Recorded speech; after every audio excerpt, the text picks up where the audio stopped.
अस्सलाम वालेकुम my lovely friends, उम्मीद है आप सब ठीक ठाक होंगे, खैरियत होंगे।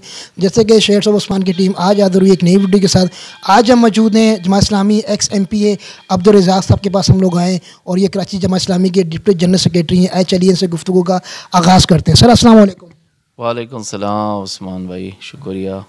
सर हमारे जो चाहने वाले हैं, हमारे जो फॉलोअर्स, हमारे जो फ़ैन हैं, ज़रा उनको अपना थोड़ा सा इंट्रो करवा दें सर।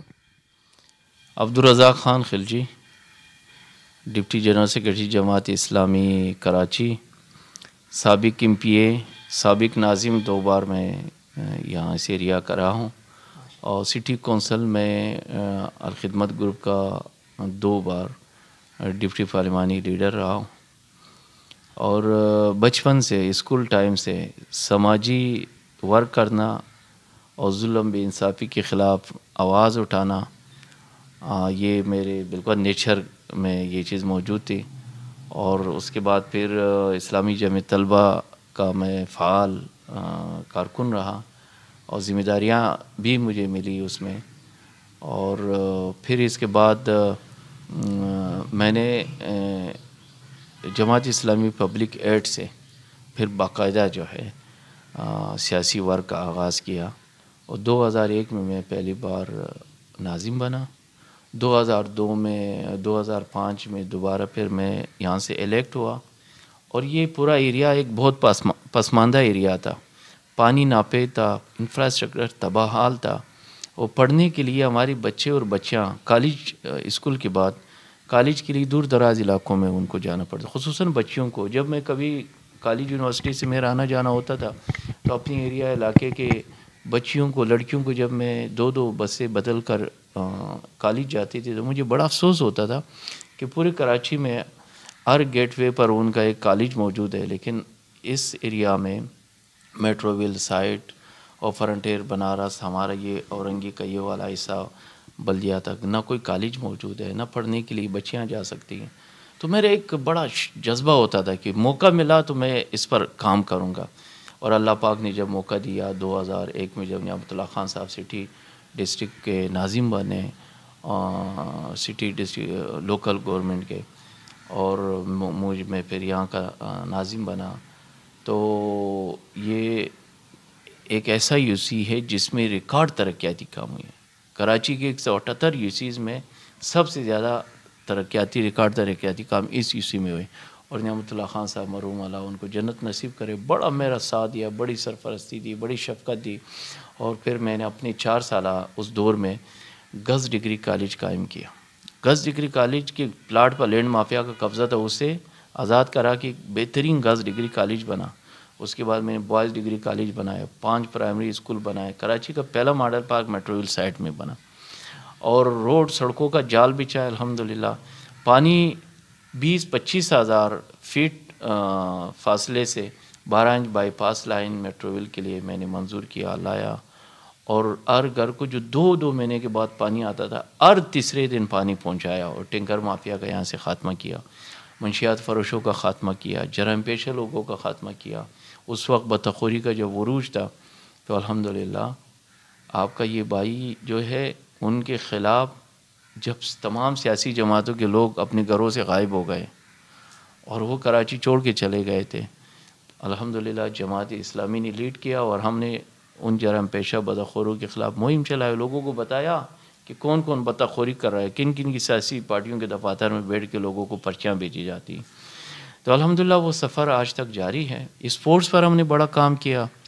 पहली बार जो है ग्राउंड और के मैदानों में अल्हम्दुलिल्लाह जमात इस्लामी के नाम के साथ यूथ में स्पोर्ट्स एक्टिविटीज़ की है। गयूर शहीद के नाम पर पहला मैंने टूर्नामेंट 1998 में उसका इनेकाद किया।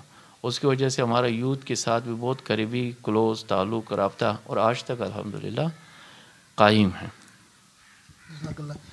अच्छा ये बताएं अब्दुल रज़ाक साहब, नियामतुल्लाह खान साहब के दौर में नो डाउट बड़े काम हुए, बहुत तरक्याती काम हुए।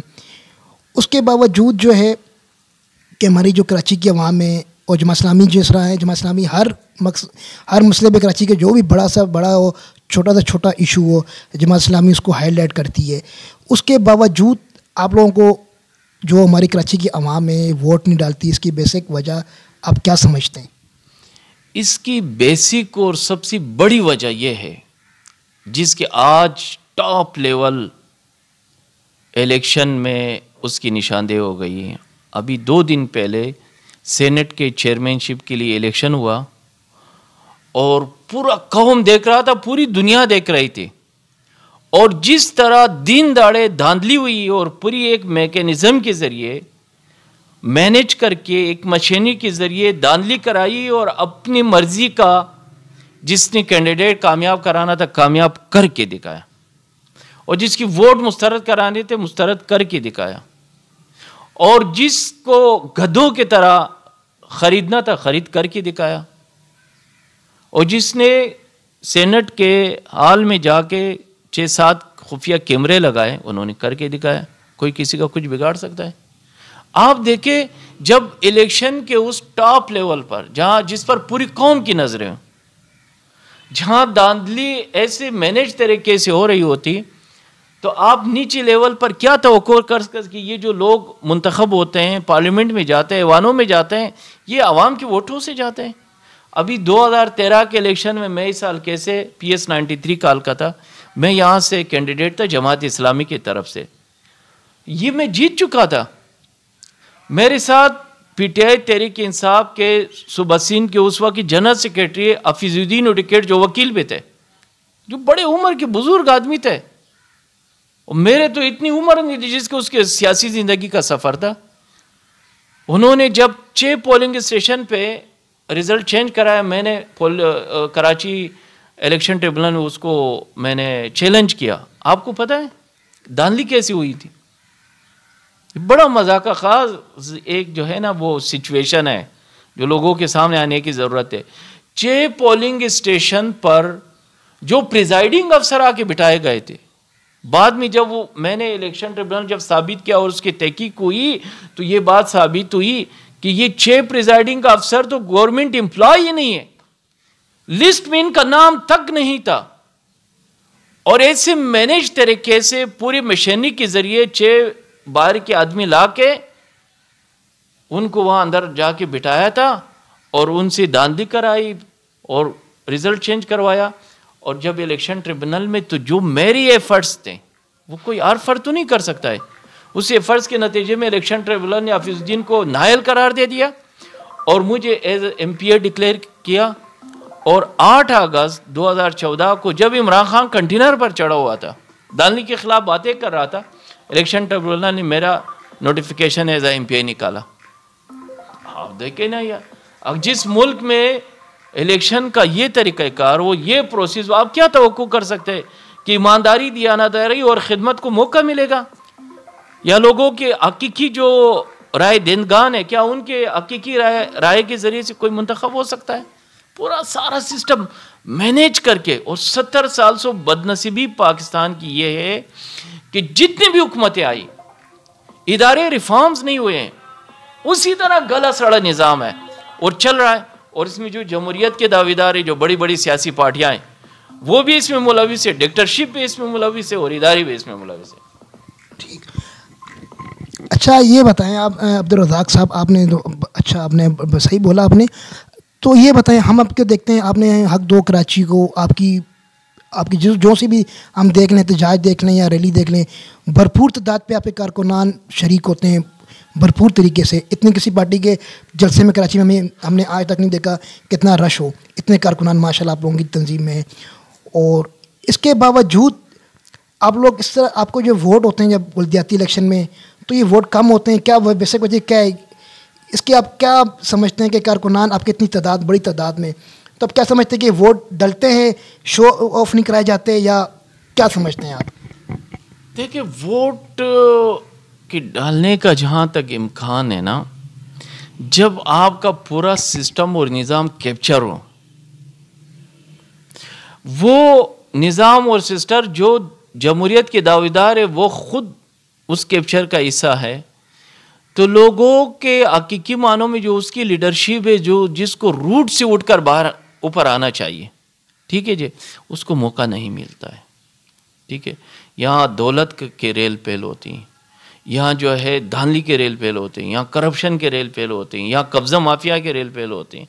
आप देखें इससे बड़ा मज़ा क्या है। अब्दुल कादर नाम का एक सेनेटर मुंतखब हुआ, इस्लामाबाद का बिल्डर है, ला के क्वेटा से उसको सेनेट का बलूचिस्तान से मेंबर मुंतखब कराए। तो हकीकी नुमाइंदा तो आवाम का उस वक्त वो हो सकता है जो वो बिल्कुल आप रूट से उसको उठे और ख़िदमत, दियानत, ईमानदारी के नाम पर फिर वो आगे पार्लियामेंट और सेनेट तक पहुँचे। यहाँ पर 30 साल तक कराची पर एमक्यूएम को काबिज किया गया। एमक्यूएम के हाथ में बंदूक दी गई, गोलियां दी गई और बदतरीन कातिल और बतखोर उसमें घुसा दिए गए। उसने कहा कि कराची तुम्हारा है तो जो दिल चाहता है करो। 30 साल तक क्या होता रहा। एक ज़मनी इलेक्शन पर जमात के 15-16 कारकुन शहीद किए गए। 2004 का वाकया है, एक ज़मनी इलेक्शन पर। इसलिए कि एमक्यूएम उस वक्त कराची में किसी को मौका ही नहीं दे रही थी। एमक्यूएम की सरपरस्ती हो रही थी। जिसके हाथ में बंदूक हो, गोली हो और सब कुछ मौजूद है, उसका नेते लोग क्या मुकाबला कर सकते हैं। फिर ईमानदारी से उसके बाद एमक्यूएम के मुकाबले सिर्फ जमात इस्लामी खड़ी रही। जब अल्ताफ हुसैन कहता था कि 6 घंटे तक कोई टीवी चैनल कुछ नहीं दिखाएगा सिवाय अल्ताफ हुसैन की तकरीर के, किसी के मजाल थे कुछ दिखाता। जमहूरियत इस चीज़ का नाम। आप जब इस तरीके से लोगों को लाएंगे तो लोग कैसे हकीकी लीडरशिप को पहचानेंगे, किस तरह से लोग उसको वोट देंगे। लोग अभी भी आपका 45% वोट पे कास्ट नहीं होता है। 55% लोग तो घरों पर बैठे होते हैं। उनको यकीन कि हमारे राय की जो कोई एहतराम ही नहीं होगा। मैंने अपने हल्के की एक मिसाल आपके सामने दी, कराची के हर हल्के की इसी तरह की मिसाल है। फिर आप 2018 में जो इलेक्शन आए, भाई 2015 में तो पीटीआई इस कराची से उसको 7 चेयरमैन भी नहीं जितवा सके। ये 2018 में कौन सा ऐसा इंकलाब आ गया कि पीटीआई जो है ना उसको 2 दर्जन से ज़्यादा एमपीएस मिल गए, 14-15 से ज़्यादा उनको एमएनएज मिल गए। मतलब पीटीआई ने 3 साल में क्या कर दिया था। सारे टीवी चैनल कैप्चर थे, सारे टीवी चैनल 24 घंटे पीटीआई के झंडे और तब्दीली के नाम और मदीना की इस्लामी रियासत के नारे उगलवा रहे थे। हम जब कोई पोस्टर लगाते थे, एक रोड पर 30-40 पोस्टर लगाते थे, शाम को लगा देते, सुबह होती तो हमारे पोस्टर हटा दिए जाते। और पीटीआई का पूरा जो है ना 24 घंटे उसके टीवी चैनल पे लोग घरों पे बैठ के 10-10 घंटे उसके जो है तराने और नारे और गाने और तब्दीली के धुन को सुन रहे होते थे। तो ये तो कोई इंसाफ नहीं हुई है ना। मैं 2018 के इलेक्शन में यहाँ से PS 120 से मैं कैंडिडेट था। 6 बजे जब पोलिंग बंद हुई, बदायूनी कॉलेज के सामने वहाँ पर कैंप लगे हुए थे और जब मैं उस कैंप के सामने पहुँचा, पोलिंग बंद हो गए। उसके बाद सियासी वर्ग एक दूसरे से गुल मिल जाते हैं और सारा मसला ख़त्म हो जाता है। तो पीटीआई के कैंप से सारे उसके लड़के निकले और मुझे मुबारकबाद दी कि रज़ाक भाई आप तो जीते हुए हैं, बाकी का जो है ना गिनती के बाद पता चलेगी। एनपी के कैंप से सारे लोग निकले, पीपल्स पार्टी के कैंप से सारे लोग निकले। मेरे साथ 30-40-50 लोग उस वक्त मौजूद थे और हम एक दूसरे का एहतराम करते हैं। सियासी इख्तिलाफ अपनी जगह। उसके बाद तो फिर ये 6-6:30 बजे का वाक़या है जब पोलिंग बंद होने के बाद। और फिर 7:30-8 बजे क्या हुआ, सब लोगों ने देखा, पूरी दुनिया ने देखा कि पोलिंग एजेंटों को बाहर निकाला जा रहा है। और रात के 3 दिन बज गए। शहर कराची में एक प्रिजाइडिंग अफसर रिजल्ट नहीं दे रहा है। 3 बज गए, 4 बज गए। तो वो कौन सी मशीनरी थी जिसने रिजल्ट रोके हुए थे, जो सारी चीज़ें मैनेज हो रहे थे और रिजल्ट आपके सामने। तो हकीकी मानों में हकीकी राय देंदगान जो है, जो वोटर है, उस वक्त उसकी राय जो है उसको वज़न मिलेगा जब हकीकी मानों में आपका एक जमहूरी सिस्टम हो, इदारे रिफॉर्म्स हो जाए, इलेक्शन कमीशन आज़ाद हो और लोगों को यकीन हो कि इसको मेरे वोट्स के ज़रिए से मुंतखब होना है। अब मिसाल हम पीपल्स पार्टी और मुस्लिम लीग नून जो जमहूरियत के चैम्पियन बनते हैं, अगर उनकी हम मिसाल लेते हैं, क्या जरदारी क्या अपनी पार्टी में जमहूरियत मौजूद है? क्या जरदारी बिलावल के अलावा किसी को मौका देंगे कि वो आके जो है, या क्या पीपल्स पार्टी में बिलावल ज़्यादा काबिल लोग नहीं है? क्या नवाज शरीफ मरियम के अलावा किसी को अपनी पार्टी में मौका देंगे? कि वो लीड करे, तो वो पार्टियां खुद इस गले सड़े सिस्टम को तबाह करने की जिम्मेदार है। आज अगर पीपल्स पार्टी और ये मुस्लिम लीग और दीगर पार्टियां आपस में उन्होंने कोई गठजोड़ किया है, तो सीधी सीधी बात ये अपनी मुफादात के तहफ़्फ़ुज़ के लिए वो एक हुए हैं, अवाम के मुफादात के तहफ़्फ़ुज़ के लिए एक नहीं हुए। तो आज भी अगर मैदान में कोई हकीकी मानों में अगर आपको कोई सियासी और जमहूरी पार्टी नज़र आती हैं तो वो जमात इस्लामी है। और जमात इस्लामी जैसी पार्टियों को मौका उस वक्त मिलेगा जब इदारे आज़ाद हो जाएं। अच्छा अब्दुल रज़ाक साहब, आगे जो बलदियाती इलेक्शन आने वाले हैं, इसमें जमात इस्लामी का आगे क्या लाए अमल है और कराची की आवाम के लिए आगे आप लोगों के लिए क्या क्या काम आप करेंगे? आप जमात इस्लामी कराची ने हक तो कराची को एक मुहिम लॉन्च किया है और इस मुहिम का बुनियादी मकसद ये है कि कराची में रहने वाले हर तबका फ़िक्र के लोग, हर ज़ुबान बोलने वाले लोग, हम सब एक गुलदस्ता हैं और कराची को हम उस वक्त बना सकते हैं जब हम एक दूसरे को रिस्पेक्ट देंगे, इज़्ज़त देंगे, मोहब्बत देंगे और इत्तेहाद व इत्तेफाक का मुज़ाहरा करेंगे। और साथ साथ ये बात बावर कराना चाहते हैं कि इस वक्त कराची की तबाही क्यों हुई है, कराची की तबाही के ज़िम्मेदार कौन लोग हैं, कराची को इस हाल तक क्यों पहुंचाया गया है। 30 साल से मुस्तकिल बुनियादों पर कराची को ऐसे लोगों के हाथ में दिया गया जिन्होंने कराची के हुकूक पर डाके डाले, हक परस्ती का तो शोशा छोड़ा, लेकिन हक परस्ती का शोशा अपनी मुफादात के लिए। ये सीनेटर भी बने, वज़ीर भी बने, MPA MNAs भी बने, लेकिन जब कराची के हुकूक की बात आई तो किसी मसले पर भी कराची के साथ खड़े नज़र नहीं आए, बल्कि कराची के हुकूक का सौदा किया। अब आप देखें कोई दुबई में, कोई UK में, कोई अमेरिका में वो हक परस्ती का नारा लगाने वाले। तो ये ऐसा नहीं हुआ है, ये पूरे मुनज़्ज़म एक साजिश, एक प्रोग्राम था। मकसद ये था कराची को तबाह किया जाए। एक तरफ अगर आप इनकी पूरी कारकर्दगी देखें तो आपके सामने बदतखोरी, जराइम, बदमाशी और ये सारी चीज़ें जो मैंने। दूसरी तरफ अगर पीपल्स पार्टी इसके दावेदार है कि हम कराची को बनाएंगे, कराची को, तो पीपल्स पार्टी के पास तो 40 साल से मुख्तलिफ मौक़ों पर उनके पास हुकूमत मौजूद है। उन्होंने कराची के लिए क्या किया है? 1K4 का मनसूबा कराची के लिए अभी तक कंप्लीट नहीं कर सकें। कराची की इतनी ख़राब पोजीशन है, कराची का इंफ्रास्ट्रक्चर तबाह हो चुका है, कराची की सड़कें तबाह है, कराची पानी इस वक्त बूंद बूंद को लोग तरस रहे हैं। फिर गर्मी का सीज़न अब शुरू हो गया है। टैंकर माफिया का एक राज है और पूरा उसके पीछे एक सिस्टम चल रहा है। कराची के आप तालीमी इदारों में जाएँ, मंशियात फ़रोशों के अड्डे बन गए हैं। भाई आप तो दिया तो दूर दराज इलाकों की हम बात नहीं कर रहे हैं, कराची शहरी इलाकों के गवर्नमेंट स्कूलों के मैं बात कर रहा हूँ। हर गली कोचे में आप जाए, गंदगी और सीवरेज का गंदा पानी आपको खड़ा नज़र आएगा। इलाज मुआलजे की कोई सहूलत, कोई फैसिलिटी नहीं। जॉब्स के दरवाजे बंद हो गए हैं। पहले हमसे लोग रब्ते करते थे जो क्या वाले से। तो कराची तबाही से दो चार है। हमारे हुकूक दो कराची का एक बुनियादी मकसद तो ये कि उनको बेनकाब करना है जिन्होंने कराची को इस हाल तक पहुंचाया है। दूसरा हमारा मतलब ये इसमें मकसद ये है कि कराची को दोबारा से कैसे बनाया जा सकता है।